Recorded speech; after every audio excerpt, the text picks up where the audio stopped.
খাওয়া না যায়, ঠিক তেমনি ভাবে লবণ ছাড়া যেমনি খাবার স্বাদ হয় না, ঠিক তেমনি ভাবে আল্লাহ রাসূলের সাথে প্রেমের ডুরি লাগাইতে না পারলে আপনার কাছে কোনোদিনও আমল মজা লাগবে না।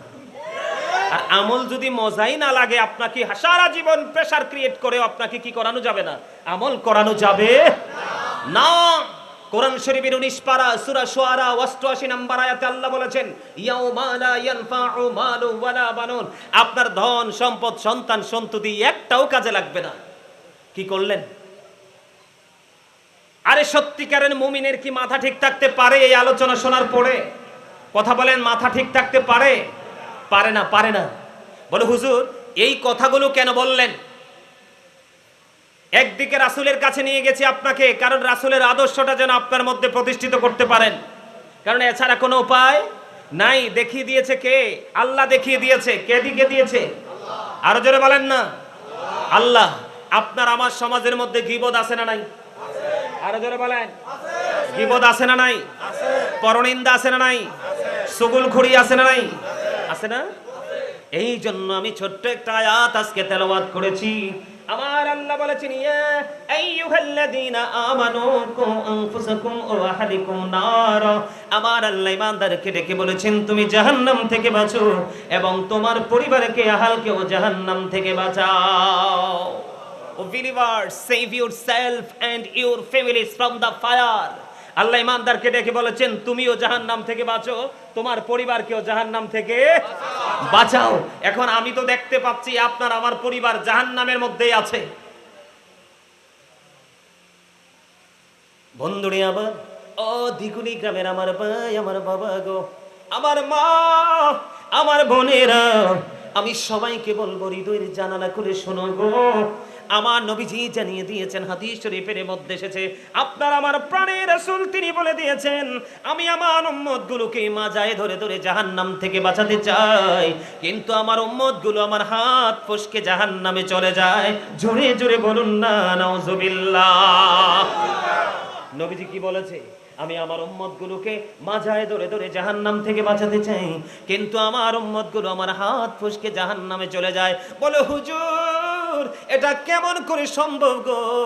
এটা কি হলো? এটা কি বলেছেন বুঝতে পারিনি বন্ধু। এটার কারণ হলো আপনার আমার প্রাণের রাসূল দেখিয়ে দিয়েছেন রাস্তা একটা। আপনি আমি গায়ের জোরে, টাকার জোরে, ক্ষমতার জোরে রাস্তা তৈরি করে উল্টো দিকে হেঁটে হেঁটেই জাহান্নামের দিকে যাই। ঠিক কিনা বলেন? আরো জোরে বলে হুজুর কেন আসলেন? আমি আজকে এই কারণে এসেছি বন্ধু, সমাজের মধ্যে যেই নোংরামি হচ্ছে, সমাজের মধ্যে ইসলাম বিদ্বেষী কাজ হচ্ছে, কিছু কিছু মানুষ বন্ধু তাকে সাপোর্ট দিচ্ছে। এই কারণে আমি গীবতের কথা বললাম, পরনিন্দার কথা বললাম, চুগলখড়ির কথা বন্ধ বললাম। আল্লাহর হাবিবকে প্রশ্ন করা হলো, ইয়া রাসূলুল্লাহ, ইয়া হাবিবাল্লাহ, উত্তম মুসলমান কে? উত্তম পুরুষ কে? উত্তম মানুষ কে? আমার নবীজি জানিয়ে দিয়েছেন, যার হাত এবং জবানের ক্ষতি থেকে অন্য মুসলমান নিরাপদ, সেই হলো উত্তম মুসলমান। তার মানে আমার হাতের ক্ষতি থেকে আরেকটা মুসলমান কি নিরাপদ? তার মানে আমার হাত দিয়া কোনো মুসলমানের ক্ষতি হয়ে নাই। কথা বলেন না কেন? আমার হাত দ্বারা কোনো ঈমানদার মুমিনের ক্ষতি হয় নাই।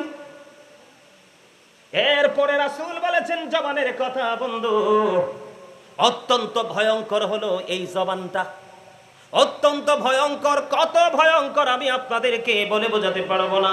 নবীজি শঙ্কা করেছেন। নবীজিকে যখন প্রশ্ন করা হলো, ইয়া রাসূলুল্লাহ, ইয়া হাবিবাল্লাহ, আপনি আমাদের কোন জিনিসটা নিয়ে শঙ্কা পোষণ করেন? আমার নবীজি দেখিয়ে দিলেন এই জিহ্বাটাকে। জোরে জোরে বলুন নাউজুবিল্লাহ। তাহলে জবান অত্যন্ত ভয়ঙ্কর। আপনারা মনে রাখবেন, আমার নবীজি বলেছেন হাতের ক্ষতি এবং জবানের ক্ষতি থেকে অন্য মুসলমান যদি নিরাপদে থাকে, তার চেয়ে উত্তম মুসলমান আর কেউ হতে পারে না। এখনকার বর্তমান প্রেক্ষাপটে মুসলমান হাত দ্বারা যেমনি একজন মুসলমানের ক্ষতি করে, ঠিক তেমনি ভাবে মুখ দ্বারা তার চেয়ে বেশি কৌশল খাটিয়ে মানুষের ক্ষতি করে। আছে না নাই? এই সুন্নিয়ত দিয়ে লাভ হবে কি? এই টুপি দিয়ে লাভ হবে কি? এই দাড়ি দিয়ে লাভ হবে কি? এই পাঞ্জাবি দিয়ে লাভ হবে কি? আল খেলনা দিয়ে বন্ধু লাভ হবে কি? আমি আপনাদেরকে বলে দিতে চাই বন্ধু, আল্লাহর হাবিব জানিয়ে দিয়েছেন, ও বন্ধু, যেই ব্যক্তি তার 2 ছোয়ালের মধ্যখান এবং 2 রানের মধ্যখানের দায়িত্ব নিতে পারবে, আমি নবীজি তার জান্নাতের দায়িত্ব নিয়ে নিব। আওয়াজ তোরে তোরে বলুন না সুবহানাল্লাহ। বুঝতে পেরেছেন? আমার আপনার প্রাণের রাসূল বলে দিয়েছেন, 2 সোয়াল মানে এই মুখটাকে বোঝানো হয়েছে, 2 ঠোঁটের মধ্যখান জবানকে বোঝানো হয়েছে, 2 রানের মধ্যখান মানে লজ্জাস্থানকে বোঝানো হয়েছে। এই 2টা জায়গার দায়িত্ব যে নিয়ে নিতে পারবে, আমি নবীজি তার জান্নাতের দায়িত্ব নিয়ে নিব। জোরে জোরে বলুন সুবহানাল্লাহ। বন্ধুরে আমার, আমি আপনাদেরকে বলে দিতে চাই, সুগুলখোর অত্যন্ত ভয়ঙ্কর। বন্ধু, সুগুলখুরি এটা জিনার চাইতে বড় খারাপ। কি? আর এই সুগুলখুরির মাধ্যমে সমাজের মধ্যে ফিতনা, খুনোখুনি, মারামারি সৃষ্টি হয়। কথা বলেন না কেন? ফিতনা তো আসাদ্দু মিনাল কতল। সমাজের মধ্যে ফিতনা সৃষ্টি করা হত্যার চেয়ে বড় জঘন্য অপরাধ। জোরে জোরে বলুন নাউজুবিল্লাহ। এখন কেটা জবান দ্বারা হয় কি হয় না? আর জোরে বলেন, হয় কি হয় না? আমার নবীজি যখন মেরাজে গেলেন, মেরাজে যাওয়ার পরে একটা সম্প্রদায়ের কাছে গেলেন, যাওয়ার পরে দেখতে পেলেন তার হাতের নখগুলো অনেক বড় বড় তামার নখ। কিসের নখ? তামার নখ, অনেক বড় বড় তামার নখ বন্ধু। এই তামার নখ দিয়ে সে তার মুখমণ্ডল এবং বুকের মধ্যে খামচাচ্ছে, খামচিয়ে খামচিয়ে বন্ধু গোস্ত আলাদা করে ফেলতেছে। আমার নবী জিবরিলকে প্রশ্ন করেন, ভাই জিবরিল, বলে দাও না এইটা কেরা কারা রে জিবরাইল? এবার বন্ধু আমার রাসূলকে জানিয়ে দিলেন, জিবরাইল, ইয়া রাসূলুল্লাহ, ইয়া হাবিবাল্লাহ, নবী গো, ও প্রাণের নবী, তারা দুনিয়ায় মানুষের গোস্ত খেত, তার মানে তারা গীবত করত। জোরে জোরে বলুন নাউজুবিল্লাহ। আরো জোরে বলুন না নাউজুবিল্লাহ।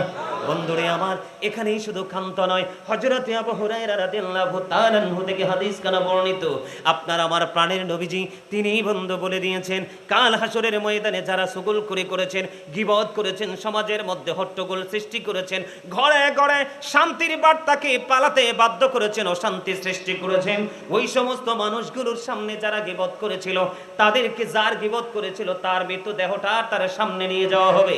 তাকে বলা হবে, তুমি তার গোশত ভক্ষণ করো, যেমনি ভাবে তার গোশত জীবিত ভক্ষণ করেছিলে। তখন কিন্তু সে বাঁচতে পারবে না, খাইতে হবে। আল্লাহর ওয়ার্ডার বন্ধু, সে চিবি চিবি গোশত খাবে আর মুখটাকে বেঞ্চাতে থাকবে, চিৎকার করতে থাকবে, কান্নাকাটি করতে থাকবে, আর গোশত খাইতে হবে। গোশত খাওয়া ছাড়া বিরত থাকতে পারবে না। আমি আপনাদেরকে বলে দিই, গীবত অত্যন্ত নোংরা জিনিস।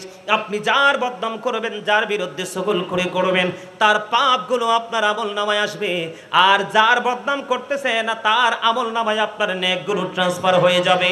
জোরে জোরে কোন নাউজুবিল্লাহ। আর জোরে বলেন না নাউজুবিল্লাহ। বন্ধুরে আমার, এটা অত্যন্ত ভয়ঙ্কর জিনিস, অত্যন্ত নোংরা জিনিস। এটা থেকে আপনাকে আমাকে পরিপূর্ণরূপে বন্ধু বেঁচে থাকতে হবে। অত্যন্ত ভয়ঙ্কর জিনিস। বন্ধুরে আমার, আল্লাহর হাবিব সাহাবায়ে কেরাম সহ সহ নবীজি একটা জায়গায় দাঁড়িয়েছিলেন। হঠাৎ করে একটা দুর্গন্ধ আসলো। হঠাৎ করে যখন দুর্গন্ধ আসলো, সাহাবায়ে কেরাম প্রশ্ন করলেন, ইয়া রাসূলুল্লাহ, এই যে দুর্গন্ধ আসলো, ইয়া রাসূলুল্লাহ, এটা কি গো? আপনার আমার প্রাণের নবীজি সঙ্গে সঙ্গে জানিয়ে দিলেন, এটা হলো ওই ব্যক্তির দুর্গন্ধ যে আরেকজন মুমিনের বদনাম করতেছে, গীবত করতেছে।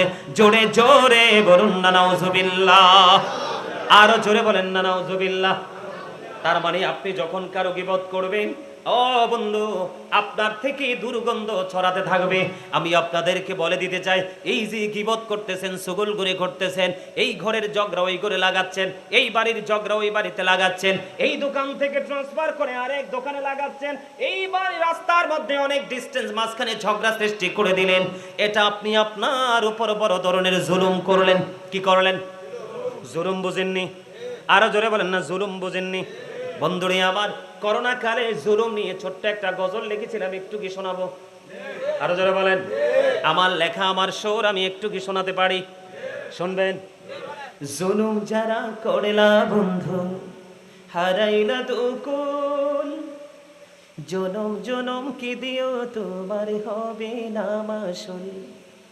একবার ভেবে দেখো না তোমার কোথায় ঠিকানা, একবার ভেবে দেখো না তোমার কোথায় ঠিকানা, একবার ভেবে দেখো না তোমার কোথায় ঠিকানা। এখনো তো আছে সময়, এখনো তো আছে সময়, বুঝো তোমার ভুল। এন্ড ফিউচারকে ব্রাইটনেস করার জন্য আপনার প্রেম এবং তাকওয়া দুটোই আপনার জন্য যথেষ্ট। আওয়াজ তুলে বলেন সুবহানাল্লাহ।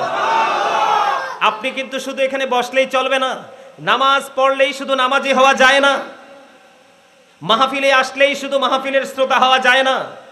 আপনার মধ্যে ওই প্রত্যাশা থাকতে হবে, ওই মানসিকতা থাকতে হবে যেই মানসিকতা আল্লাহ রাব্বুল আলামিন আপনাকে সৃষ্টি করার কথা বলেছেন। আল্লাহ রাব্বুল আলামিন বলেছেন, join with my dear people, come to my paradise. আল্লাহ রাব্বুল আলামিন বলেছেন, join with my dear people. আল্লাহ বলেছেন, ফাদখুলি ফি ইবাদি। আল্লাহ বলেছেন, ওয়াদখুলি জান্নাতি, কাম টু মাই প্যারাডাইস। আমার জান্নাতে চলে আসো। আল্লাহর প্রিয় লোকেদের ব্যাখ্যা যদি করতে যাই, শাইখ ইসমাইল হাক্কি রাদিয়াল্লাহু তাআলা আনহু সাদিকিনের ব্যাখ্যা করতে গিয়ে তিনি হক্কানি আলেম এবং হক্কানি আল্লাহর ওলিদের কথা বুঝিয়েছেন। আজকে একজন আল্লাহর ওলি এখানে কদম রাখবেন, জোরে কোন সুবহানাল্লাহ। আর জোরে বলেন না সুবহানাল্লাহ। আপনাদেরকে অত্যন্ত মনোযোগ সহকারে শুনতে হবে। আপনার জীবনে কোনো কিছুর প্রয়োজন নেই, আপনি যদি সত্যিকার একজন হক্কানি আলেমকে হৃদয় দিয়ে ভালোবাসতে পারেন, আপনার এই ভালোবাসায় আপনার ফিউচারকে ব্রাইটনেস করবে। আর গার্ডেন, যেটাকে প্যারাডাইস বলা হয় ইংলিশে, জান্নাত, আপনার জন্য আল্লাহ রাব্বুল আলামিন বরাদ্দ করে দিবেন। যদিও আল্লাহ রাসূলের পাগল যারা, তারা কখনোই জান্নাতের আশায় কি করে না, আমল করে না, করে না। হে রাসূল তোমায় ভালোবাসি, অন্তরে শুধু মুখে না। বলেন, জান্নাতের আশায় জাহান্নাম কেউ ডরি না। ঠিক কিনা বলেন? আরে আরো জোরে। যেটা বলতে চাইছিলাম আপনাদেরকে, জবানটা এখনো মধুর হয় নাই। আল্লাহ রাব্বুল আলামিন বোট বাদাম খাওয়ার জন্য, গীবত করার জন্য কিন্তু জবান দিছে না। দিয়েছে কি জন্য জানেন? দিয়েছে কি জন্য জানেন? আল্লাহ রাব্বুল আলামিন আপনাকে আমাকে জবান দিয়েছে এই জন্য। আল্লাহ বলেছেন, remember me then I will remember you. আল্লাহ রাব্বুল আলামিন বলেছেন, ফাযকুরুনি আযকুরুকুম। আল্লাহ বলেছেন, remember me then I will remember you. তোমরা আমাকে স্মরণ করো, আমি তোমাদেরকে স্মরণ করব। আওয়াজ তুলে তুলে বলেন সুবহানাল্লাহ। স্মরণ হলো বাংলা শব্দ, আরবিতে বলা হয় জিকির, ইংলিশে এটাকে বলা হয় রিমেম্বার। এখন জিকিরটা আপনি কেমন করে করবেন? ফাযকুরুল্লাহ কিয়ামান, দাঁড়িয়ে দাঁড়িয়ে জিকির করেন, অকুউদান, বসে বসে জিকির করেন, ওয়া আলা যুনুবিকুম, শুয়ে শুয়ে জিকির করেন। তারপরেও জিকির বন্ধ করা যাবে না। আওয়াজ তুলে বলেন না সুবহানাল্লাহ। আমার আল্লাহ বলে দিয়েছেন, ইয়া আইয়ুহাল্লাযীনা আমানু যকুরুল্লাহা যিকরান কাসীরা ওয়াসাব্বিহুহু বুকরাতান ওয়াসীলা। জোরে জোরে বলুন আল্লাহু আকবার। আল্লাহ রাব্বুল আলামিন ঈমানদারদেরকে ডেকে ডেকে বলেছেন, তোমরা বেশি বেশি করে আল্লাহর জিকির করো, সকাল থেকে সন্ধ্যা আল্লাহর পবিত্রতা ঘোষণা করো। আবার জোরে বলেন না আলহামদুলিল্লাহ। আপনারা আমরা সবাই কিন্তু জান্নাতের মেহমান। কিসের মেহমান? আরো জোরে বলেন, আরো জোরে বলেন। এখন মেহমান কি মেজবানের বাড়িতে গেলে খাবারের প্রয়োজন আছে না? আছে কিনা বলেন? আছে তো। এখন আপনারা যে আজকে জান্নাতের বাগানে আসলেন, আমরা যে আসলাম, আমাদেরকে আপ্যায়নের দরকার আছে না? আজ থেকে ১৫০০ বছর আগে নবীজি আপনাকে আমাকে মেসেজ দিয়ে গেছেন, আপনার আমার জান্নাতের, আপনার আমার যেই, আমি যখন মেহমান হয়ে আসবো আপনার জন্য মেজবানি কোনটা? সেটা হলো মাওলার জিকির। আল্লাহ রাসূল বলেছেন, তোমরা যখন জান্নাতের বাগানে যাও তখন জান্নাতের বাগান থেকে জান্নাতি ফল খেয়ে নাও। ইয়া রাসূলুল্লাহ, ইয়া হাবিবাল্লাহ, নবী নবী গো, ও প্রাণের নবী, জান্নাতের ফলটা কি? আমার নবী বলে দিয়েছেন সুবহানাল্লাহ ওয়ালহামদুলিল্লাহ লা ইলাহা ইল্লাল্লাহ, সুবহানাল্লাহ ওয়ালহামদুলিল্লাহ লা ইলাহা ইল্লাল্লাহ, লা ইলাহা ইল্লাল্লাহ, লা ইলাহা ইল্লাল্লাহ। নবী আমার নূরের পুতুল, জগৎ করলেন ও জালা। নবী আমার নূরের পুতুল, জগৎ করলেন ও জালা। রোজ হাসরে করবেন তিনি উম্মতের ফয়সালা। সুবহানাল্লাহ ওয়ালহামদুলিল্লাহ লা ইলাহা ইল্লাল্লাহ, সুবহানাল্লাহ ওয়ালহামদুলিল্লাহ লা ইলাহা ইল্লাল্লাহ, লা ইলাহা লা ইলাহা ইল্লাল্লাহ মুহাম্মাদুর রাসূলুল্লাহ সাল্লাল্লাহু আলাইহি ওয়াসাল্লাম। জোরে জোরে বলুন আলহামদুলিল্লাহ। এই যে আলহামদুলিল্লাহ বলছেন না, এটাও জিকির। All praise is to Allah, সমস্ত প্রশংসা আল্লাহর জন্য। Love for Allah and hate for Allah, ভালোবাসাও আল্লাহর জন্য, ঘৃণাও আল্লাহর জন্য। আমার কিন্তু এগুলো আলোচ্য বিষয় নয়, তারপর আপনাদেরকে আলোচনা করে শোনাচ্ছি এই জন্য আপনাদের মধ্যে যেন কোনো জড়তা না থাকে। জড়তাযুক্ত মানুষ কিন্তু সমাজের জন্য বোঝা, এবং সে নিজের জন্য নিজে বোঝা। জড়তাহীন মানুষ কিন্তু প্রত্যেকটা জায়গায় নেয়ামত, এটা বুঝতে হবে আপনাদেরকে। এটা জান্নাতের বাগান। এই যে আমি দুরূদ পড়েছি, অনেকেই কিন্তু দুরূদ পড়েন নাই, অনেকেই দুরূদ পড়েন নাই। জুম্মার দিনে কেউ যদি রাসূলকে ভালোবেসে মাত্র 80 বার দুরূদ পড়ে, আমার রাসূল জানিয়ে দিয়েছেন আমার আল্লাহ খুশি হয়ে তার 80 বছরের সগীরা গুনাহ মাফ করে দেয়। আমি যখন দুরূদ পড়েছি, আপনি বাদাম খেয়েছেন, আপনার নসিব কত খারাপ খেয়াল করছেন নি? কি ও চাচা, বাদাম খাওয়ার জায়গা তো এটা না রে ভাই। বাসায় ফ্যামিলি মেম্বার সবাই আছে, যা সবাই কিনে বাদাম খান, এটা অনেক মজা। তো এখানে এসে যদি বাদাম খান, তাহলে খাবেন না কোথায়? বন্ধুনি আমার, দাইলামি শরীফের মধ্যে এসেছে হাদিস খানা। হাদিসের রবি হলেন হযরত আনাস রাদিয়াল্লাহু তাআলা আনহু। আমার নবী, আপনার নবী তো জাহানের বাদশা নবী, রাহমাতাল লিল আলামিন নবী, তিনি জানিয়ে দিয়েছেন কেউ যদি মদিনার নবীর সাথে প্রেমের ডুরি লাগাইয়া প্রতিদিন যদি মাত্র 1000 বার দরুদ পড়তে পারে, আমার আপনার প্রাণের রাসূল তিনি বলে দিয়েছে বন্ধু, সে যদি প্রতিদিন 1000 বার যদি দরুদ পড়তে পারে রে, সে জান্নাত না দেখা পর্যন্ত তার মরণ হবে না। বুঝতে হবে এই পরিপূর্ণ পরিবেশটাই আপনার আমার জন্য নিয়ামত। 40 জন যদি একত্রিত হয়, তাহলে এর মধ্যে একজন থাকে আল্লাহর মাহবুব বান্দা। এই একজনের উসিলায় কিন্তু আল্লাহ সবাইকে কবুল করে নেয়। আপনার আমার মধ্যে সেই খেয়াল থাকতে হবে, সেই প্রত্যাশা থাকতে হবে। কারণ এখন আমাদের মধ্যে সেই প্রত্যাশা, সেই খেয়াল, সেই ধ্যান ধারণা না থাকার কারণ আছে। সেটার কারণ হলো কি জানেন? এদিক তাকান, এদিকে তাকান, আমি কি বলি আমার কথা শোনেন। এই দিকে না থাকার কারণ কি জানেন? মোবাইল। কি আপনার আমার পরিপূর্ণ এবং পূর্ণাঙ্গ জীবন ব্যবস্থা রয়েছে কোথায়? ইসলামে। কোথায়? ইন্নাদ দীনা ইনদাল্লাহিল ইসলাম। Islam is not only a religion but also complete code of life. পরিপূর্ণ এবং পূর্ণাঙ্গ জীবন ব্যবস্থা আপনার আমার রয়েছে ইসলামে। কোথায়? কথা বলেন। আজকে কি আমরা ইসলামের রঙে রঙিন হতে পেরেছি? কথা বলেন না কেন?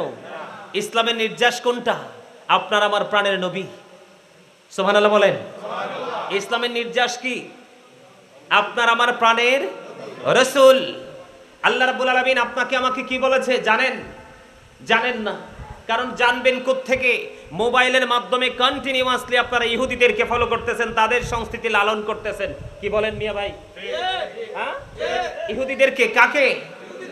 বেঈমান কাফির সম্পর্কে আল্লাহ রাব্বুল আলামিন কি বলেছে জানেন? আল্লাহ রাব্বুল আলামিনই বলেছে যে ইসলাম আল্লাহর মনোনীত ধর্ম। আবার আল্লাহ রাব্বুল আলামিন বলে দিয়েছেন, ইন্নাল কাফিরিনা কানু লাকুম আদুওয়াম মুবিনা। আল্লাহ রাব্বুল আলামিন বলে দিয়েছেন, the heretics are the eternal enemy of the believers. ইমানদারদের প্রকাশ্য শত্রু হলো বেঈমান কাফেরেরা। আপনারা দেখেন, এই যে আমি আসার সময় দেখছি অসংখ্য যুবক জুটি বেঁধে বেঁধে বিভিন্ন জায়গায় দাঁড়িয়ে আছে, কিন্তু এই প্যান্ডেলে যদি আসতো এই দুইটা প্যান্ডেলও জায়গা হতো না। আমি শুধু আপনাদেরকে বোঝার জন্য বলছি, জাস্ট এক্সাম্পল। এখানে দেখেন মধ্য বয়স এবং মুরব্বী বাবারাই বেশি, ইয়াং ছেলেরা নাই।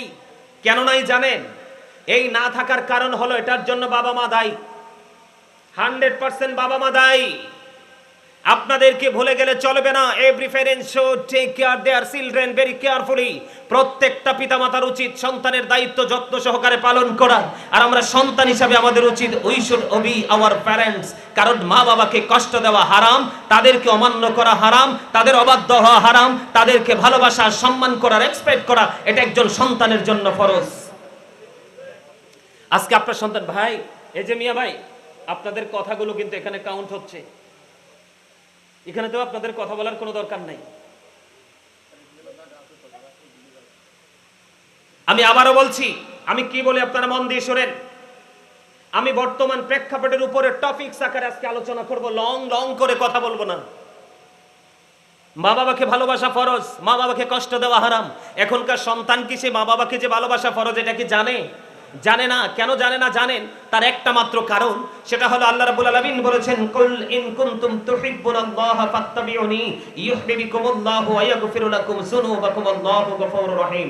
আল্লাহ রাব্বুল আলামিন বলেছেন, সে বলুন, ইফ ইউ ডু লাভ আল্লাহ, যদি তোমরা আল্লাহকে ভালোবেসে থাকো, ফলো মি মুহাম্মদ সাল্লাল্লাহু আলাইহি ওয়াসাল্লাম, মুহাম্মদ সাল্লাল্লাহু আলাইহি সাল্লামের অনুগত হয়ে যাও, আল্লাহ উইল লাভ ইউ, আল্লাহ তোমাদেরকে ভালোবাসবে, এন্ড ফরগিভ ইউর সিনস, আল্লাহ তোমাদের সমস্ত জীবনের গুনাহ মাফ করে দিবে। আওয়াজ তুলে বলেন সুবহানাল্লাহ। আর জোরে বলেন সুবহানাল্লাহ। এখন বলে, হুজুর এই আয়াত কেন তেলাওয়াত করলেন? ওই যে বলেছি ইসলামের নির্দেশ হলো কি, আপনার আমার প্রাণের রাসূল, আপনি কিন্তু আপনার রাসূলকে, আপনি আপনার সন্তানকে প্রাথমিকভাবে যে শিক্ষা দেওয়ার দরকার ছিল, আপনি আপনার সন্তানকে সেই শিক্ষাটা দেননি। আল্লাহর হাবিব বলেছেন, আদিবু আওলাদাকুম আলা তালাতি খিসালিন হুব্বি নবীকুম ওয়া হুব্বি আহলি বাইতিহি ওয়া আলা কিরাতিল কুরআন। রাসূল বলেছেন, বাবা যারা হয়েছেন, মা যারা হয়েছেন, আমি তাদেরকে বলি আবারও, every parent should take care their children very carefully. প্রত্যেকটা পিতামাতার উচিত তাদের সন্তানের দায়িত্ব যত্ন সহকারে পালন করা। কারণ সন্তান অমানুষ হয় মা বাবার কারণে, আবার মানুষও হয় মা বাবার কারণে। তার কারণ মা বাবার সিদ্ধান্তে যদি ভুল হয়, সন্তানের জীবনটাও ভুলের দিকে চলে যাবে। আর এই সন্তানটা হতে পারে, দয়া করো দয়ার আল্লাহ, নসিব করো মদিনা, লা ইলাহা ইল্লাল্লাহ, লা ইলাহা লা ইলাহা ইল্লাল্লাহ। তেরি নামাজে রোজা ছাইরো না, মা বাবাকে ভুইলো না। হেরি নামাজে রোজা ছাইরো না, মা বাবাকে ভুইলো না। হেরি জান্নাতবাসী হইতে চাইলে, জান্নাতবাসী হইতে চাইলে, প্রাণ ভরে করো সাধনা, লা ইলাহা ইল্লাল্লাহ, লা ইলাহা লা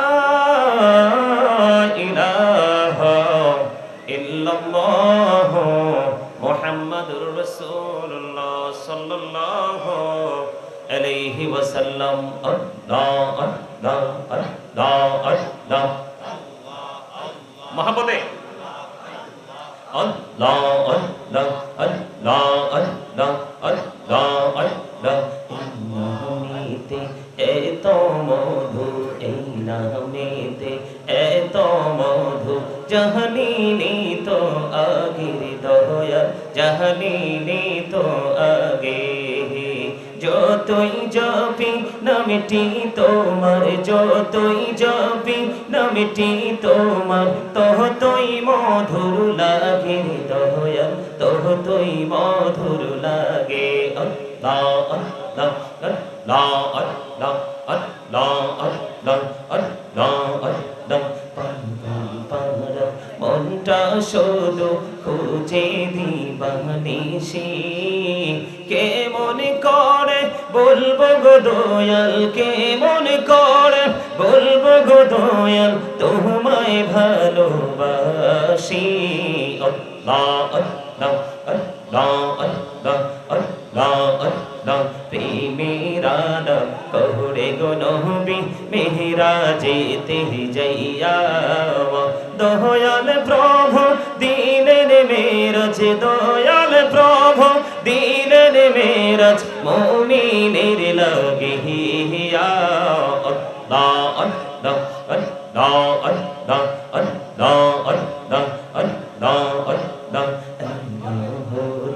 রিহি আর মাঝে এলো হলো রিহি আর মাঝে কিসের করো খেলা পিছের দিকে চাইয়া দেখো পিছের দিকে চাইয়া দেখো ডুবে যাই তোর বেহনারে আল্লাহ আল্লাহ আল্লাহ আল্লাহ আল্লাহ আল্লাহ লা ইলাহা ইল্লাল্লাহ মুহাম্মাদুর রাসূলুল্লাহ সাল্লাল্লাহু আলাইহি ওয়াসাল্লাম। সম্মানিত উলামায়ে কেরাম, সম্মানিত আমন্ত্রিত অতিথিবৃন্দ, দাড়িপাকা আমার মুরব্বী বাবারা, যুবক ভাইরা, বিশেষ করে আজকে হাদিয়ে বাঙ্গাল মুজাদ্দেদে জামান শাহ কেরামত আলী জৌনপুরী রহমতুল্লাহের স্মরণে ও দিগুলি কবরবাসীদের দোয়ার উদ্দেশ্যে গ্রামবাসীর উদ্যোগে আজকে প্রথম ইসলামী সুন্নি মহাসম্মেলনের আয়োজন করা হয়েছে। সম্মানিত উপস্থিতি, আজকের এই প্রোগ্রামের যিনি মধ্যমণি, আপনারা সবাই যার জন্য অধীর আগ্রহে বসে আছেন তিনি হলেন আমির আপনার তাহারিকে খাতমে নবুয়ত বাংলাদেশ মুফতি ডক্টর সৈয়দ মোহাম্মদ এনায়েতুল আব্বাসী ওয়াসিদ্দিকি জৌনপুরি হুজুর, বর্তমান গতিনী শিল্পীর সাহেব আব্বাসী মঞ্জিল জৌনপুর দরবার শরীফ। সকলে বলুন মারহাবা। সম্মানিত উপস্থিতি, এখানে অনেকেরই নাম রয়েছে, আপনারা কেউ রাগ করবেন না। আমি আপনাদের সকলের কাছে আমি আমার আন্তরিক সালাম দিচ্ছি। আসসালামু আলাইকুম ওয়া রাহমাতুল্লাহি ওয়া বারাকাতুহু। সম্মানিত উপস্থিতি, আমি আপনাদেরকে একটা কথা বলি। আজকে দেখছেন, আজকে দীর্ঘদিন যাবত কিন্তু বৃষ্টি হচ্ছে না? হচ্ছে তো। কিন্তু আজকে এই মুহূর্তে কিন্তু আল্লাহ রাব্বুল আলামিন বৃষ্টি দিয়ে কিন্তু পুরো পরিবেশটাকে নষ্ট করে দিতে পারতো না? কিন্তু আল্লাহ রাব্বুল আলামিন দয়া করেছে, আমরা সবাই সুন্দর সুশৃঙ্খলভাবে এসে বসতে পেরেছি। আল্লাহ রাব্বুল আলামিনের দরবারে একবার শুকরিয়া জ্ঞাপন স্বরূপ বলেন আলহামদুলিল্লাহ। আরো জোরে বলুন আলহামদুলিল্লাহ। সম্মানিত উপস্থিতি, আমি আপনাদেরকে বিনীতভাবে অনুরোধ করব, আমি দরুদ পড়তেছি আর আপনারা বোট খাচ্ছেন, বাদাম খাচ্ছেন। আমি জিকির করতেছি, আপনারা বোট খাচ্ছেন, বাদাম খাচ্ছেন, একজন আরেকজনের দিকে তাকিয়ে হাসছেন। বড় আফসোস, আপনাদেরকে মনে রাখতে হবে এটা শুটিং স্পট নয়, এটা একটা জান্নাতের বাগান। এটা কিসের বাগান? জান্নাতের বাগান। এটা একটা ক্লাস, প্রফেশনালি এটা একটা টিচিং প্রফেশন। আজকে যারা আলোচক এখানে এসেছে এবং আসবেন, বিশেষ করে ডক্টর এনায়েতুল আব্বাসী সাহেব, উনি তো সাধারণ কোনো আলেম না।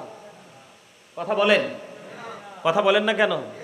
ওনাকে দেখা অনেক মানুষেরই স্বপ্ন, কিন্তু সবাই কি আর কাছে থেকে দেখতে পারে? আপনারা অত্যন্ত সৌভাগ্যবান, আল্লাহ ওনাকে সুস্থভাবে নিয়ে আসুক। আমি আল্লাহর কাছে দোয়া করি।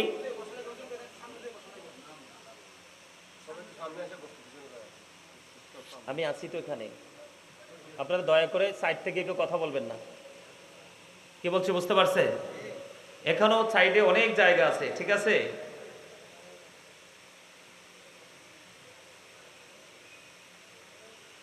সম্মানিত উপস্থিতি, আমি যখন স্টেজে আসি, স্টেজে বসি, প্রতিকূল কোনো পরিবেশ থাকলে আমি আলোচনা করি না। এই জন্য আমার রাসূল বলেছেন, যেখানে তোমার শ্রোতা আলোচনা শোনার মতো কোনো আগ্রহ নেই, সেখানে তোমার আলোচনা করার কোনো দরকার নেই। এটা আল্লাহ রাসূলের নির্দেশ।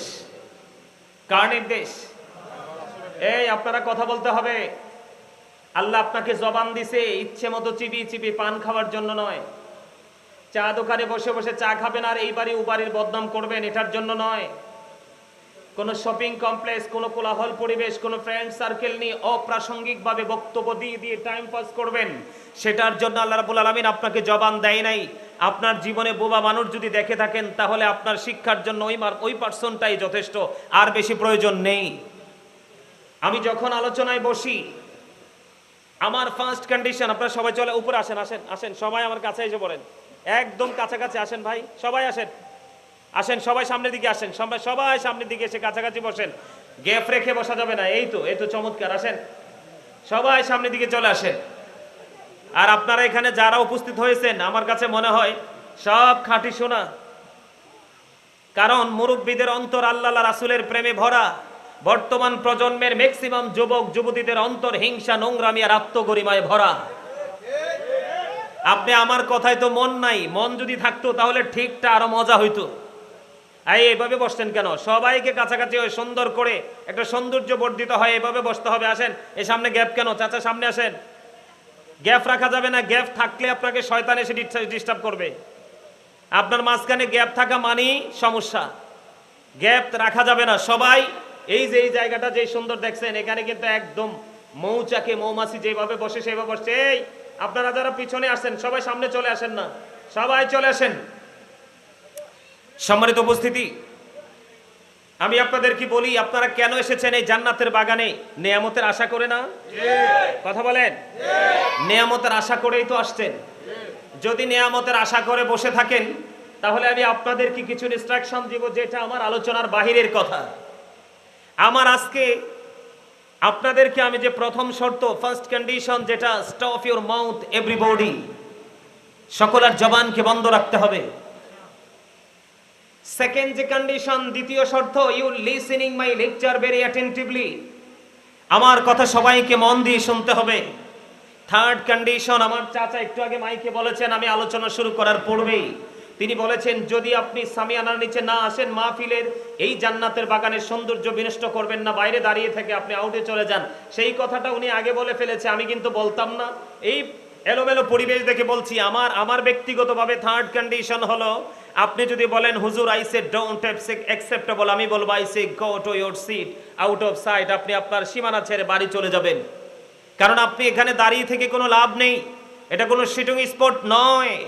আপনাকে মনে রাখতে হবে, আল্লাহ রাব্বুল আলামিন বলেছেন, আল্লাযীনা আমানু, যারা ঈমান এনেছে, ওয়া কানু ইয়াত্তাকুন, এবং তাকওয়া অবলম্বন করেছে, লাহুমুল বুশরা, তাদের জন্য সুসংবাদ, ফিল হায়াতিদ দুনিয়া, দুনিয়ার জীবনে, ওয়া ফিল আখিরা, এবং পরকালের জীবনে।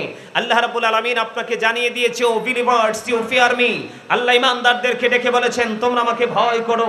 আল্লাহ তোমাকে ভয় করে লাভ হবে কি? আল্লাহ বলেছেন, আল্লাহ উইল ফরগিভ ইউ, আল্লাহ আপনার আমার সমস্ত জীবনের গুনাহগুলি maaf করে দিবে। কদমে যেই সালামি পর করিবে, কবর হাসর মিজানে, আল্লাহুম্মা মহব্বতে মাওলানা মুহাম্মদ ওয়া আলা আলি সাইয়্যিদিনা মুহাম্মদ, আশিকি হইয়া পড়ো দরুদ, মশক তোমার মদিনা, আশিকি হইয়া পড়িলে দরুদ, যাইবা সোনার মদিনা, আল্লাহুম্মা সাল্লি আলা মাওলানা মুহাম্মদ ওয়া আলা আলি সাইয়্যিদিনা মুহাম্মদ। মোরা সবাই গুনাহগার গো, এসেছি আপনার দরবারে, যার সিলাই সৃষ্টি করছেন, মাফ করেন তার খাতিরে, আল্লাহুম্মা সাল্লি আলা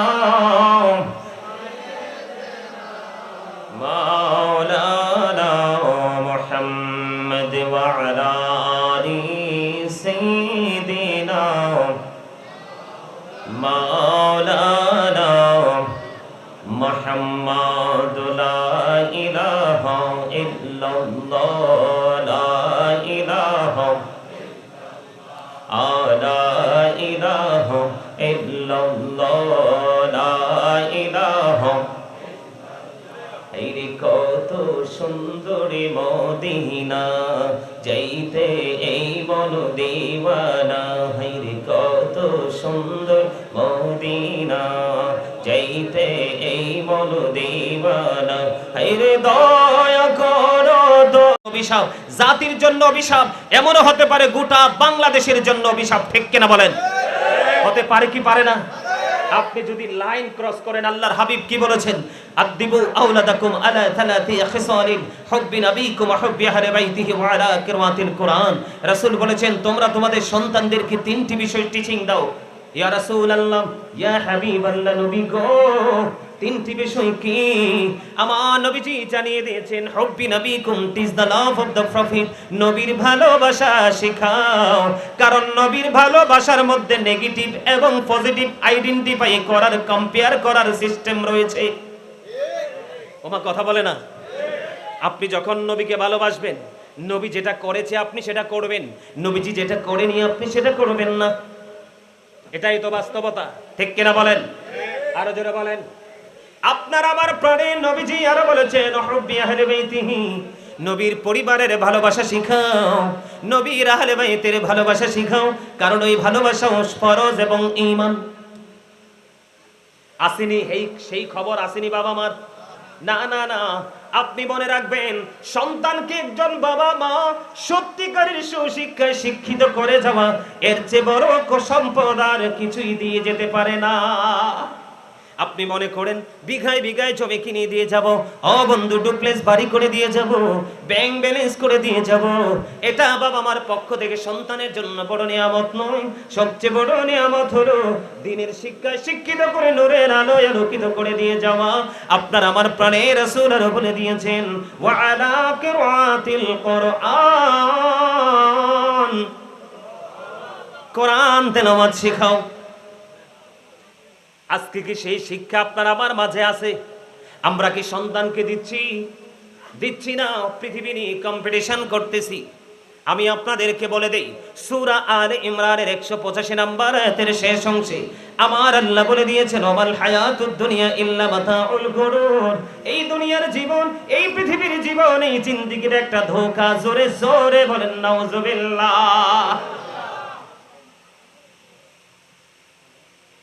দুনিয়াটা কি? কথা বলেন। বলছে কে? পবিত্র কালামে হাকিম সূরা আলে ইমরান 185 নম্বর আয়াতের শেষ অংশে, জনমকে দিও তোমার হবে না মাসুল। বলেন জনম জনমকে দিও তোমার। কথা কি বুঝতে পেরেছেন? আরো জোরে বলেন, আরো জোরে বলেন। আপনার আমার শেষ ঠিকানা কোথায় আমরা সবাই জানি, কবর। অত্যন্ত ভয়ঙ্কর বন্ধ। সারা জীবন মানুষের বদনাম আপনি করলেন, নামাজও পড়লেন। আমি আজকে বলে যাই, যিনি গীবত করার অভ্যাস আছে সে কখনোই নামাজি হতে পারে নাই। কারণ সূরা আনকাবুতের মধ্যে আমার আল্লাহ বলেছেন, ইন্নাস সালাতা তানহা আনিল ফাহশাই ওয়াল মুনকার। নামাজ মানুষকে খারাপ কাজ থেকে বাঁচিয়ে রাখে।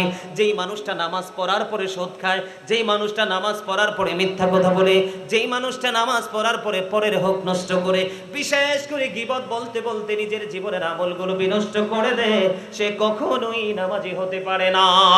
জোরে জোরে বলেন ঠিক না বেঠিক? বন্ধুরে আমার, আমি আপনাদেরকে বলে দেই, এই যে গীবত করা, নিজের উপর নিজে জুলুম করা, একটু গভীরভাবে খেয়াল করেন। আল্লাহ রাব্বুল আলামিন বলেছেন সূরা ইউনূসের 44 নম্বর আয়াতে আমার আল্লাহ বলেছেন, ইন্নাল্লাহা লা ইয়াজলিমুন নাসা শাইআন ওয়ালাকিন্নান নাসা আনফুসাহুম ইয়াজলিমুন। আমার আল্লাহ বলেছেন, আল্লাহ বান্দার উপর জুলুম করে না, বান্দা নিজে নিজের উপর জুলুম করে। যাবেন কই? ইও যাওনের রাস্তা আসেনি চাচা? আছে রাস্তা? আল্লাহ বান্দার উপর কি করে না? অত্যাচার করে না। বান্দা নিজে নিজের উপর অত্যাচার করে। এবার পরেরটা শোনেন, আরো ভয়ঙ্কর। আল্লাহ জানিয়ে দিয়েছেন আল্লাহু লা ইউহিব্বুজ জালিমিন, যারা অত্যাচারী জালেম, যারা নিজের উপর নিজে জুলুম করে, আল্লাহ অত্যাচারীকে পছন্দ করে না, ভালোবাসে না।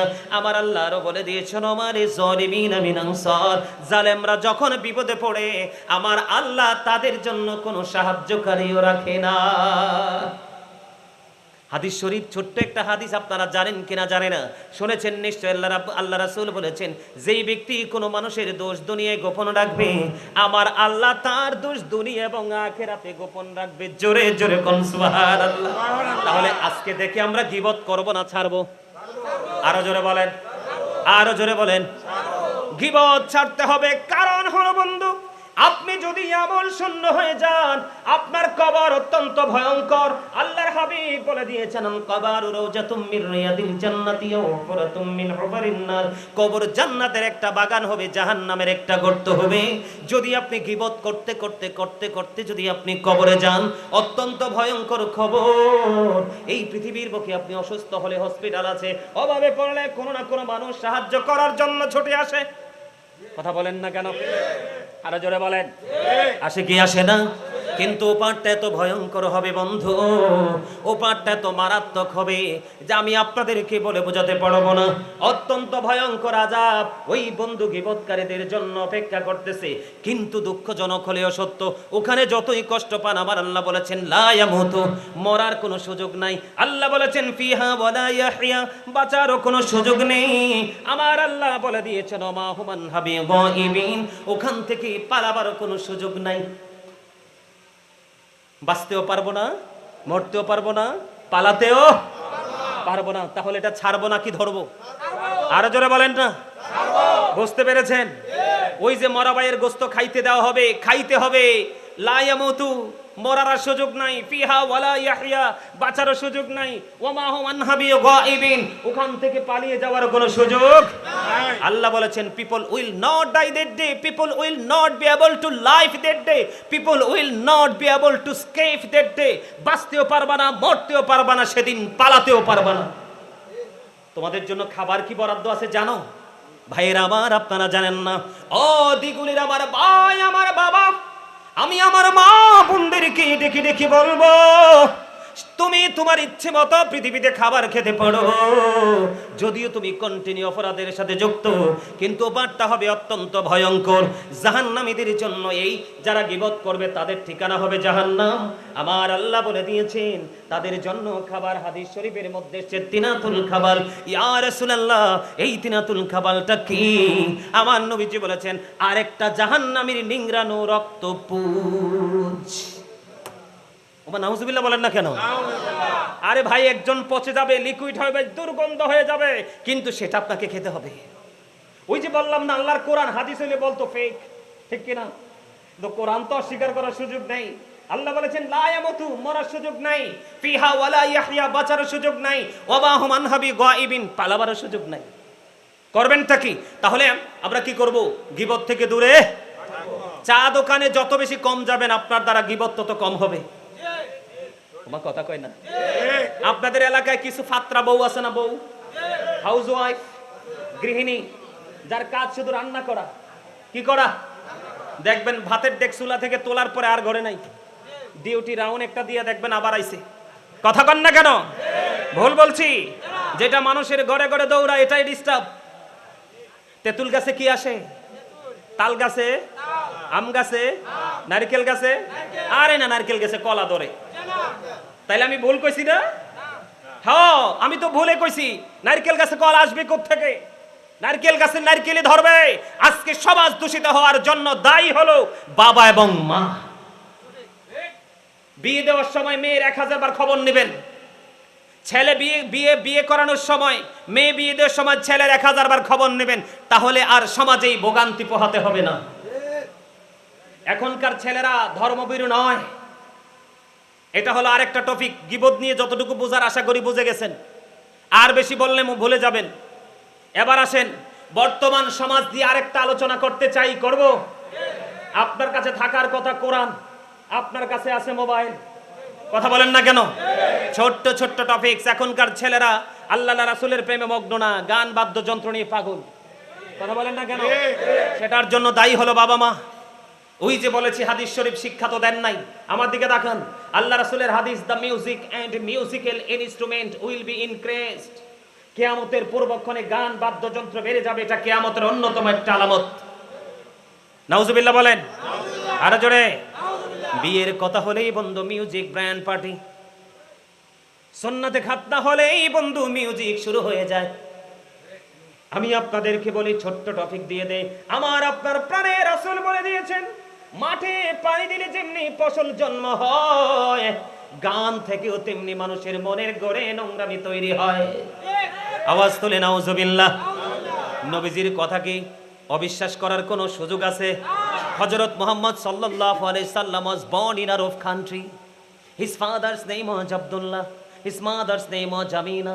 His father had died before he was born. He lost his mother in his childhood. He was very truthful. ইহুদি নাসারারা পর্যন্ত বলেছেন he was very truthful. আপনার আমার প্রাণের নবীজি ছিলেন শ্রেষ্ঠ সত্যবাদী। আওয়াজ তোলে তোলে বলুন না সুবহানাল্লাহ, আর জোরে বলুন সুবহানাল্লাহ। আমার নবীজি বলেছেন, গানের আসরে যাওয়া পাপী লোকের কাজ। কান দিয়ে মন দিয়ে গান শোনা ফাসিকদের কাজ। গান শোনার পরে বলো ফ্যান্টাস্টিক, আছে না নাই? বিশেষ করে আমার চাচার মতো বয়সীরা বলে না, আমার দাদার মতো বয়সীরা বলে না, এখনকার যুগের সব ছেলেরাও বলে না, কিছু কিছু ছেলেরা বলে। যেই ব্যক্তি গান শোনার পরে বলল ফ্যান্টাস্টিক, ভেরি সুইট অথবা ভেরি নাইস, এইটা বলার সাথে সাথে আমার নবী বলেছেন, গান শোনার পরে যে মজা নিল, আমার নবীজি বলেছেন সে যেন কুফরি করে ফেললো। মনে রাখবেন হাদিস শরীফ তিনটা অপশন। গানের আসরে যায় পাপী লোক, মন দিয়ে গান শুনে ফাসিক লোক, গান থেকে মজা নেয়া কুফরি, আর কুফরি করার পরে সে আর ইমানদার থাকে না। আমার নবীজিকে প্রশ্ন করা হলো, কি অত্যন্ত ভয়ঙ্কর একটা হাদিস শরীফ শোনেন। আমার নবীজি বললেন, কিয়ামতের পূর্বক্ষণে এক শ্রেণীর মানুষের চেহারাটা বিকৃত হয়ে যাবে, মাটির মধ্যে গ্রথিতকরণ করা হবে। ইয়া রাসূলুল্লাহ, ইয়া হাবিবাল্লাহ, নবী গো, ও প্রাণের নবী, সেই মানুষটা কি তাওহীদ মানবে না? আমার রাসূল বলেছেন সে তাওহীদ মানবে। ইয়া রাসূলুল্লাহ, সে কি রিসালাত মানবে না? আমার নবীজি বলছেন সে রিসালাত মানবে। ইয়া রাসূলুল্লাহ, তারপরেও কি তার এই সাজাটা বহাল থাকবে? আমার নবীজি বলেছেন শুধু তাই নয়, আমার নবীজি বলেছেন ইয়াসুমুন ওয়া ইয়াহুজ্জুন ওয়া ইউসাল্লুন, তারা নামাজ পড়বে, তারা হজ করবে, তারা রোজাও রাখবে, তারা আল্লাহও মানবে, তারা রাসূলও মানবে। ইয়া রাসূলুল্লাহ, তারপরেও কি তাদের এই সাজাটা বহাল থাকবে? নবীজি বললেন হ্যাঁ হ্যাঁ, তারপরেও তাদের এই সাজাটা বহাল থাকবে, কারণ তারা গান বাদ্যযন্ত্র প্রেমিক হবে। জোরে জোরে নাউজুবিল্লাহ। গান বাদ্যযন্ত্রের প্রেমিক হবে এবং মদের আসরও সাথে বসাবে। নাউজুবিল্লাহ বলেন না কেন? আল্লাহ কোরআন খুলে দেখেন, আল্লাহ বলেছেন ইন্নামাল খামরু ওয়াল মাইসিরু ওয়াল আনসাবু ওয়াল আজলামু রিজসুম মিন আমালিশ শাইতান। জোরে জোরে কন্না নাউজুবিল্লাহ। একবার বলেন আল্লাহু আকবার। বন্ধ, মদ, জুয়া, মূর্তি, ভাগ্য গণনা, ঘৃণ বস্তু শয়তানের কাজ। আপনারা বলেন শয়তান ইমানদারের বন্ধু না শত্রু? Satan is the eternal enemy of the believers. ইমানদারদের প্রকাশ্য শত্রু হলো শয়তান। কিন্তু আপনাকে যদি আমি চমৎকার একটা মেসেজ দেই, সত্যিকারের মুমিন যারা, মুত্তাকি যারা, আল্লাহ তাদের কি স্পেসিফিক ভাবে বলে দিয়েছেন, ইন্না কাইদা শাইতান কানা দাঈফা। আল্লাহ রাব্বুল আলামিন বলেছেন শয়তান ডিসিপশন ইজ ভেরি উইক।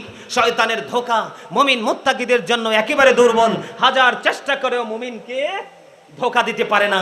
আওয়াজ তোলে বলেন না সুবহানাল্লাহ। আমরা মুমিন হতে চাই। মনে রাখবেন প্রত্যেকটা মুসলমান কিন্তু মুত্তাকি নয়, কিন্তু প্রত্যেকটা মুত্তাকি মুসলমান। আল্লাহ রাব্বুল আলামিন বলেছেন উইদ্দাত লিল কাফিরিন, কাফিরদের জন্য জাহান্নাম বরাদ্দ করে রেখেছেন। উইদ্দাত লিল মুত্তাকিন, মুত্তাকিদের জন্য জান্নাত বরাদ্দ করেছেন। আল্লাহ কাফের বেঈমানকে বলবে ইউ গো টু হেল, জলদি চলে যাও জাহান্নামে। আর যারা মুত্তাকি আল্লাহ বলবেন ইউ গো টু প্যারাডাইস, তোমরা জান্নাতে চলে যাও। আওয়াজ তোলে তোলে বলেন না সুবহানাল্লাহ। গান বাদ্যযন্ত্র সম্পর্কে লম্বা করা যাবে, আর করব না, কারণ আমার মূল আলোচনা বাকি রয়ে গেছে। কারণ আমার উদ্দেশ্য হলো বর্তমান প্রেক্ষাপট। কারণ আমি চোখ মেললেই দেখি চারপাশে শুধু অন্ধকার। আপনারা হয়তো দেখেন বিশাল বিশাল অবকাঠামো তৈরি হচ্ছে, রাস্তাগুলো ডেভেলপ হচ্ছে, বাচ্চাগুলো কলেজ ইউনিভার্সিটিতে পড়তেছে, আসলে কিন্তু তারা ক্যারেক্টারলেস হয়ে যাচ্ছে। আমার কথা বলে না কেন? ভুল বলছি ভাইজান? 100% ক্যারেক্টারলেস। কিন্তু আপনার আমার হওয়ার কথা ছিল গুড ক্যারেক্টার সম্পন্ন পারসন, কিন্তু আপনি আমি ক্যারেক্টারলেস। তার কারণ ওই যে ইসলামের যে রং আমার গায়ে লাগাতে পারিনি। আল্লাহ যেন আমাদেরকে গুড ক্যারেক্টার সম্পন্ন পারসন হতে পারি, আল্লাহ যেন আমাদেরকে সেই তৌফিক দান করে, সকলে বলুন আমিন। সম্মানিত উপস্থিতি, আমি আপনাদেরকে হৃদয় থেকে বলছি, আমি আমার দেশ এবং দেশের মানুষকে আমি অনেক ভালোবাসি। I love my country and countries people. আওয়াজ তুলে বলেন আলহামদুলিল্লাহ। এই জন্য আমাকে যদি মাহফিল কমিটির টাইম বিষয় দেয় একটা, আমি আলোচনা করার চেষ্টা করি 5টা বিষয়ের উপরে, তবে টপিকস আকারে। কারণ আজকের এই মাহফিল হচ্ছে আগামী দিন বাঁচলে না আবার যদি কখনো দেখা হয় হবে, নয়তো তো জীবনের শেষ মাহফিল। আমার টার্গেট হলো এই মাহফিলটা আমার জীবনের শেষ মাহফিল মনে করে, এই জন্য অত্যন্ত সচেতনতার সাথে গুরুত্ব দিয়ে আলোচনা শুরু করার চেষ্টা করি।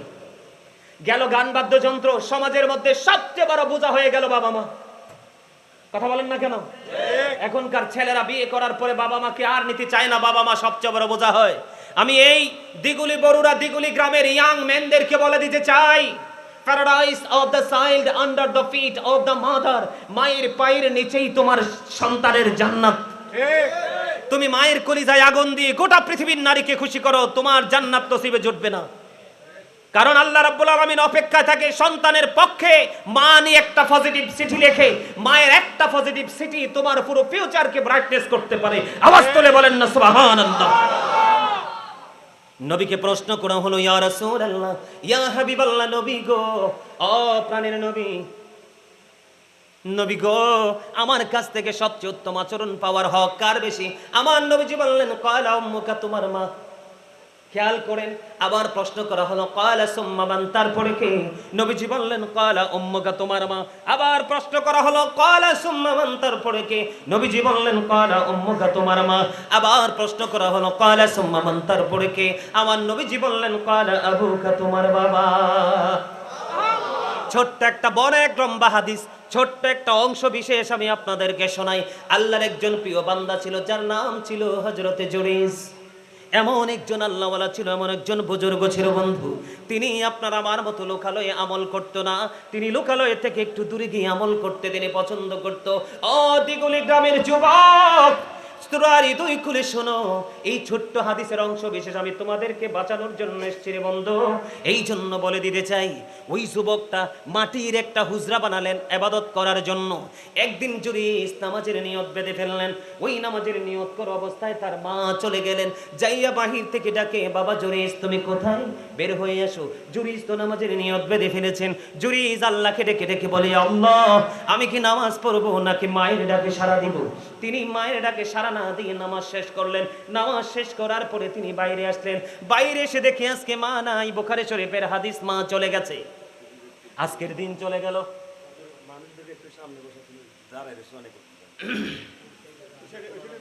আপনারা সবাই সামনের দিকে আসেন, সবাই সবাই একটু চেপে চেপে বসেন। আমার মনে হয় পিছনে জায়গা নাই। সবাই এই যে এই পাশে জায়গা আছে, আপনারা ভাইয়ের আমার দয়া করে একটু ভিতরের দিকে চলে আসেন। সবাই একটু দয়া করে অনুগ্রহ করে এই পাশ দিয়ে আপনারা একটু ভিতরের দিকে চলে আসেন, একটু চলে আসেন, এদিকে আসেন। সবাইকে বিনীতভাবে অনুরোধ করছি। এগুলো থাক, এইটাই তো বড় অস্ত্র। গোটা পৃথিবী এগুলা ছাড়া চলবে না। ওয়াজ গাজী সুলাইমানদের তো পাইলেন নইলে এটা ছাড়া। কারণ বর্তমান যুগের আধুনিকতার ছোঁয়া লাগছে, এটার মাধ্যমে এদেরকে অনার করা দরকার। আমি এদেরকে অনারেবল পারসন মনে করি। এই সবাইকে বলছি আসেন, সবাইকে বলছি আসেন, আসেন, সবাই আসেন।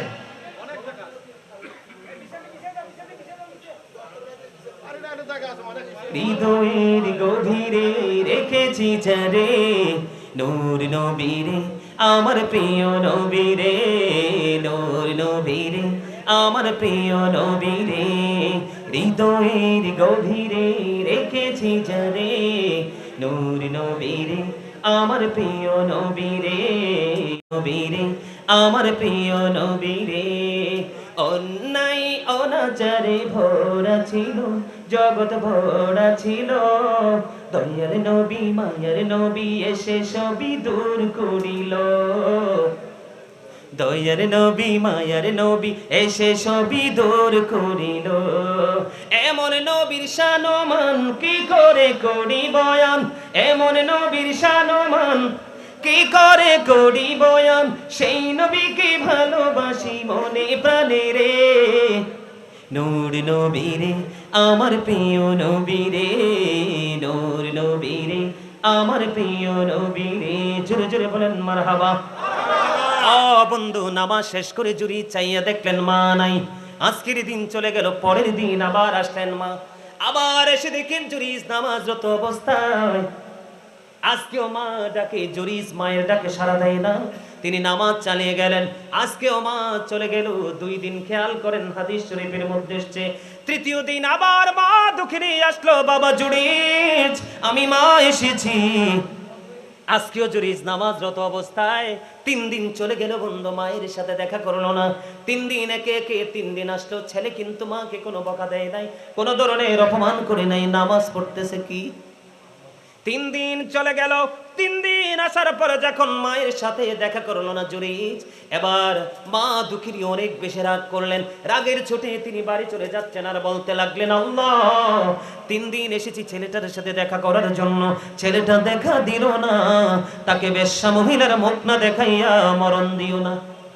জোরে জোরে কন্যা নাউজুবিল্লাহ। বন্ধু ওয়াল্লাহি আল্লাহর কসম করে বলছি রে, ও বরুরা দিগুড়ি গ্রামের আমার ভাই আমার বাবারা, তোমরা হৃদয় করে শোনো, আল্লাহর কসম করে বলছি, মা দরখাস্ত দিতে দেরি রে, আমার আল্লাহ কবুল করতে দেরি হলো না। পাশেই বসবাস করতো এক বেশ্যা মহিলা। ওই বেশ্যা মহিলা বন্ধু অন্য পুরুষের সাথে মেলামেশা করেছে। তখনই বেশ্যা মহিলা প্রেগনেন্ট ছিল। কিছুদিন পরেই বেশ্যা মহিলা সন্তান প্রসব করলো। দলে দলে মানুষ আসতে লাগলো। ওই মহিলার তো বিয়ে হয় নাই, কিন্তু তার গর্ভ থেকে সন্তান প্রসব করলো। এটা কেমন করে সম্ভব? ওই মহিলারা মানুষ এসে তাকে প্রশ্ন করলো, এই সন্তান তুমি কোন পুরুষ থেকে এনেছো? এবার বলতে দেরি রে, ওই জুরিজ জানিয়ে দিল, এই সন্তান এনেছি আমি জুরিজ থেকে। জোরে জোরে নাউজুবিল্লাহ। অথচ সরল মনা জুরিজ এসব কিছুই জানে না, কিচ্ছু জানে না। ও বন্ধু, এবার মানুষগুলো যে দেখবেন, চোর যদি কন্টিনিউ চুরি করে মানুষের ফিলিংস থাকে না, কিন্তু মসজিদের ইমাম সাহেব যদি ছোট্ট একটা অপরাধ করে 100 গুণ পানিশমেন্ট দেয় মানুষ। কথা বলেন না কেন? ভুল বললাম নি কোনো? ঠিক না? ঠিক। এবার বন্ধু মানুষ উৎসুক জনতা কি করলো, দৌড় চলে আসলো, হুজুর হযরতে জুরিজকে প্রহার শুরু করলো। টেনে হেসড়ে তার হুজরা থেকে বের করে ফেললো। ও বন্ধু, তার হুজরাটা ভেঙে ফেললো। হুজরাটা যখন ভেঙে ফেলতেছে, আর ওই সরল মনা জুরিজ ডেকে ডেকে বলে, আমার কি অপরাধ, আমি কি করেছি, আমাকে এভাবে প্রহার করছো? তুমি বেশ্যা মহিলার সাথে মেলামেশা করে অবৈধ সন্তান দিয়েছো। এবার আল্লাহওয়ালা জুরিজ এমন একজন বুজুর্গ ছিল, এমন একজন আল্লাহওয়ালা ছিল বন্ধু। এবার আল্লাহওয়ালা জুরিজ একটা ডাক দিয়ে বললেন, তোমরা আমাকে একটা ঘটি পানি দাও। এবার জুরিজকে একটা ঘটি পানি দেওয়া হলো। পানি দেওয়ার পরে জুরিজ উজু বানালেন। উজু বানাইয়া জুরিজ নামাজ পড়লেন। নামাজ শেষ করার পরে এবার বন্ধু বাইরে এসে বললেন, বাচ্চাটা কোথায়, আমার কাছে নিয়ে এসো। অসংখ্য মানুষ চতুর্দিকে ভিড় জমিয়েছে ওই দৃশ্য দেখার জন্য। এবার ওই ছোট্ট জুরিজ এই ছোট্ট বাচ্চাটার পেটটার উপর হাত রেখে ওই বাচ্চাটাকে বলল, বাবু বলো না তোমার বাবাকে। ওই ছোট্ট বাচ্চা নবজাত শিশুর জবান খুলে গেল। ওই ছোট্ট বাচ্চা দেখিয়ে দিলেন, ওই রাখাল আমার বাবা। আওয়াজ তুলে বলা যাবে কি আল্লাহু আকবার? আমি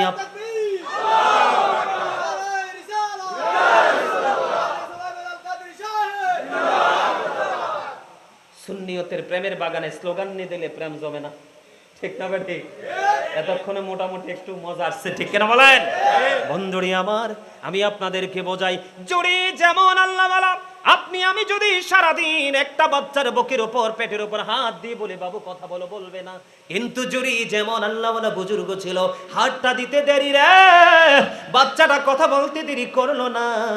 ও বন্ধু, ওই জুরি যদি মায়ের অভিশাপের কারণে যদি বন্ধু তার চরিত্রে কলঙ্ক লাগে রে, তুমি আমি তো জুরিজের মতো না। এই জন্য বাবা মার সাথে কথা বলতে 1,00,000 বার, অসংখ্য লক্ষ বার বিবেচনা করে করতে হবে। মা বাবা যদি একটা বার যদি বলে রে, তোমার জন্য জাহান্নাম বন্ধু এগিয়ে চলে আসবে। জোরে জোরে বলেন না নাউজুবিল্লাহ, আর জোরে বলেন নাউজুবিল্লাহ। মাকে নিয়ে একটা হাদিস বললাম, বাবাকে নিয়ে যদি না বলি অনেকেই মনে কষ্ট পাবে। বলে আমরা তো বাবা, হুজুর তো বাবা নিয়ে কিছু বললো না। বন্ধু, বাবার মর্যাদাও কম না। যেই সন্তানের উপর বাবা নারাজ রে, এই সন্তানের উপর আমার আল্লাহ নারাজ। বন্ধু, একজন জনৈক ব্যক্তি এসে নবীজিকে প্রশ্ন করলেন, নবী গো, আমার বাবা আমার উপার্জিত সম্পদ নিজের মতো করে খরচ করতে চায়। এবার আমার নবীজি বললেন, তোমার উপার্জিত শুধু তোমার উপার্জিত সম্পদ না, তুমি নিজেও তোমার বাবার সম্পদ। শুধু তোমার পকেটের টাকা না, তোমার বাবা চাইলে তোমাকে তোমার ইচ্ছে মতো করে তোমাকেও খাটাতে পারবে। তুমি না শব্দ বলতে পারবা না। জোরে জোরে কন্যা সুবহানাল্লাহ। বন্ধু, এই বরুড়া দিগুলির যুবক আমি তোমাদেরকে বলে দেই, আমি তোমাদেরকে একটা এক্সাম্পল দেই বন্ধু বোঝার জন্য। আমি যে হাদিয়া পাই ওই হাদিয়াগুলো আমি নিজে খরচ করি না। আমি নিয়ে আগে মায়ের কাছে দেই, 5 টাকা প্রয়োজন হলে মার কাছ থেকে খুঁজে নিয়ে খরচ করি। এটা তোমাদের জন্য বড় একটা শিক্ষা হতে পারে। তাহলে মা বাবাকে কষ্ট দেওয়া যাবে? যাবে না। আশা করি ছোট্ট করে বলেছি, বুঝতে পেরেছেন একটা টপিক। এবার আসেন, আপনার আমার যুব সমাজের আরেকটা অবনতির মূল কারণ বলবনি, রাগ হইবনি, কথা বলেন না কেন? যুবক, তোমাদেরকে মিন করে বলছি রে বন্ধু, একটু হৃদয় খুলে তোমরা শোনো। এই যে তোমরা জিন্স প্যান্টটা পরতেছো, সামনে দিয়েও লজ্জাস্থান দেখা যায়, পিছন দিয়েও লজ্জাস্থান দেখা যায়, রাস্তায় গেলেও লজ্জাস্থান দেখা যায়, নামাজে মসজিদে ঢুকে রুকুতে গেলেও লজ্জাস্থান দেখা যায়। যায় কি যায় না? কথা বলেন না, যায় কি যায় না? নারীর জন্য পর্দা ফরজ। আমার দিকে তাকান। নারীর জন্য পর্দা ফরজ। নারীর পর্দা হলো মাথা থেকে পা পর্যন্ত ঢেকে রাখতে হবে। বিশেষ কারণে মুখমণ্ডল, হাতের তালু, পায়ের তালু দেখাতে পড়বে, নয় ফুল বডি ঢেকে রাখতে হবে। এটা হলো ফরজ। আর পুরুষের ফরজ হলো কি, নাভি থেকে নিচ পর্যন্ত পুরোটা ঢেকে রাখা ফরজ। এখন আপনারা বলেন, যেই ছেলেটা জিন্স প্যান্ট পরে সেই ছেলেটার কি ফরজ আদায় হইছে? কথা বলেন না কেন? সে যখন প্যান্টটা পরে নাভির নিচে থাকে, কথা বলেন না কেন? কোথায় থাকে? নাভির নিচে থাকে। বুখারী শরীফের মধ্যে এসেছে হাদিস খানার নিচে, তার নিচে দিয়ে টাকনুর নিচে থাকে। হাফ প্যান্ট পরে, ফুল প্যান্ট পরার পরে হাঁটু বরাবর আবার কাটাও থাকে। কথা বলেন না কেন? আছে না নাই? আমি যুবক বন্ধু তোমাদেরকে বলে দিতে চাই, তোমরা যদি পোশাক পরে সারা জীবন নামাজ পড়ো, এই নামাজ দিয়ে আল্লাহ পর্যন্ত পৌঁছাতে পারবা না। কারণ নামাজ শুধু পড়লেই চলবে না, পোশাকের কন্ডিশনের দিকে খেয়াল রাখতে হবে, তোমার পবিত্রতার দিকে খেয়াল রাখতে হবে। মানসিক পবিত্রতা, শারীরিক পবিত্রতা, পোশাকের পবিত্রতা, সব কিছুর দিকে খেয়াল রেখে চলতে হবে। অন্যথায় তোমার ইবাদত দিয়ে আল্লাহর দরবারে তুমি নিয়ামতে পরিপূর্ণ বান্দাদের অন্তর্ভুক্ত হতে পারবা না। একদিন মসজিদের মধ্যে আমার নবীজি অবস্থান করতেছেন, এক ব্যক্তি এসে নামাজের নিয়ত করলেন। এদিকে তাকান। নামাজের নিয়ত বাঁধার পরে নবীজি বললেন, তুমি ওযু করে আসো। তিনি নামাজ ভেঙে ওযু করতে গেলেন। ওযু শেষ করে এসে তিনি আবার নামাজের নিয়ত বাঁধলেন। নবীজি আবার বললেন, তুমি ওযু করে আসো। আবার তিনি ওযু করে আসলেন, এসে তিনি আবার নামাজের নিয়ত বাঁধলেন। আমার নবীজি বললেন, তুমি ওযু করে আসো। হুজুর এসে গেছে, দেন তাকবীর দেন না। ওই যে মাইক্রোফোন ওখানে আছে, স্লোগান দেন।